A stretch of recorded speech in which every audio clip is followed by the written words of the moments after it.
चीन में पसरती आर्थिक सुस्ती को देखते हुए वहां की सरकार और केंद्रीय बैंक अर्थव्यवस्था को संभालने के प्रयासों में जुट गए हैं। मंगलवार को चीन के केंद्रीय बैंक ने कर्ज को और सस्ता कर दिया। पीपल बैंक ऑफ चाइना ने मीडियम टर्म लेंडिंग फैसिलिटी की जो दर है वहाँ की MLF बोलते हैं जिसको, उसमें 15 बेसिस पॉइंट की कटौती की। इसको घटाकर अब 2.5% कर दिया गया है। इसके अलावा चीन के केंद्रीय बैंक ने शॉर्ट टर्म पॉलिसी दर में भी 10 बेसिस पॉइंट की कटौती की है। बीते 3 महीने में ये दूसरी कटौती है, जब दूसरा ऐसा मौका है जब चीन के केंद्रीय बैंक ने पॉलिसी दरों में कटौती की है। हाल के दिनों में चीन से अर्थव्यवस्था को लेकर जितने भी आंकड़े सामने आए उनमें आर्थिक सुस्ती गहराने के संकेत मिल रहे हैं। जैसे इंडस्ट्रियल प्रोडक्शन को देखिए, गिर रहा है। मैन्युफैक्चरिंग में देखिए, गिरावट आ रही है। विदेश व्यापार देखिए, लगातार कम हो रहा है। एक्सपोर्ट टूट रहे हैं, आयात भी घट रहे हैं।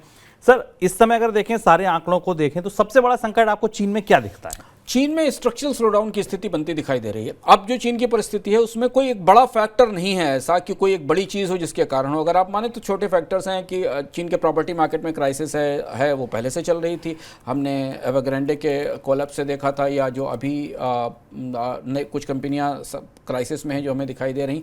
लेकिन चीन की अर्थव्यवस्था में 2018 के बाद से जो स्लोडाउन शुरू हुआ था कोविड के दौरान, वो और गहरा गया। और इस बीच चूंकि पूरी दुनिया में महंगाई थी और पूरी दुनिया से डिमांड कम हुई, चीन की अर्थव्यवस्था ग्लोबली दुनिया की सबसे ज़्यादा ग्लोबली इंटीग्रेटेड इकोनॉमी है, तो इसलिए चीन की अर्थव्यवस्था में वो ढांचागत कमजोरी और अब बनती दिखाई दे रही है।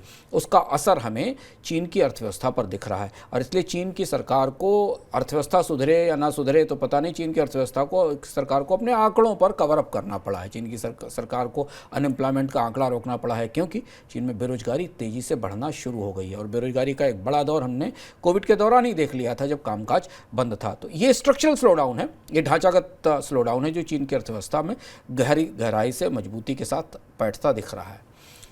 आपको चीन में दिलचस्पी, आप जानना चाहते हैं कि चीन की फैक्ट्रियां क्यों सुस्त पड़ रही हैं? आप जानना चाहते हैं युआन क्यों टूट रहा है, टूटने के बाद भी निर्यात क्यों नहीं चल रहे हैं, वहाँ पे क्यों इतनी संकट आ गए हैं, कंपनियां बड़ी बड़ी डूब रही हैं, कैसे ये सब कुछ हुआ और आगे क्या होगा?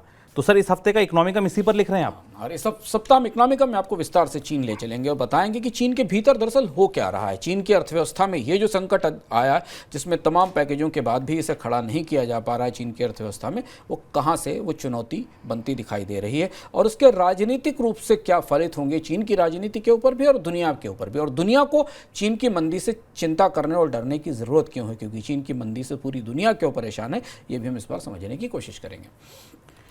और इससे पहले हमने आपको बताई थी जापान की बात कुछ ही हफ्ते पहले। तो आप देखिए, खबर भी आई है कि एक तरफ चीन की अर्थव्यवस्था में सुस्ती दिख रही है, दूसरी तरफ करेंसी में गिरावट की वजह से जापान से एक्सपोर्ट बढ़ रहे हैं। पूरी दुनिया में मंदी है, चीन के एक्सपोर्ट इस वजह से टूट रहे हैं, लेकिन जापान के एक्सपोर्ट बढ़ रहे हैं। जापान की अर्थव्यवस्था को सहारा दे रहा है ये एक्सपोर्ट बढ़ना। जून तिमाही के दौरान जापान की अर्थव्यवस्था में अनुमान से ज़्यादा ग्रोथ देखने को मिली है। जून तिमाही के दौरान जापान की GDP ग्रोथ 6% दर्ज की गई है। ग्रोथ को बढ़ाने में एक्सपोर्ट ने सबसे ज़्यादा योगदान दिया है। अगर आप जापान में ये सब कुछ क्यों हो रहा है, जब दुनिया परेशान है, तो जापान कैसे खुश है, जापान में क्यों निवेशक जा रहे हैं, सब कुछ आप एक बार रिविजिट कर सकते हैं, रिकॉल कर सकते हैं। केवल कितना करिए, डिस्क्रिप्शन बॉक्स में जाइए और एक इकोनॉमिकम का लिंक आपको वहाँ मिलेगा जापान पर, उसको आप देख लीजिए।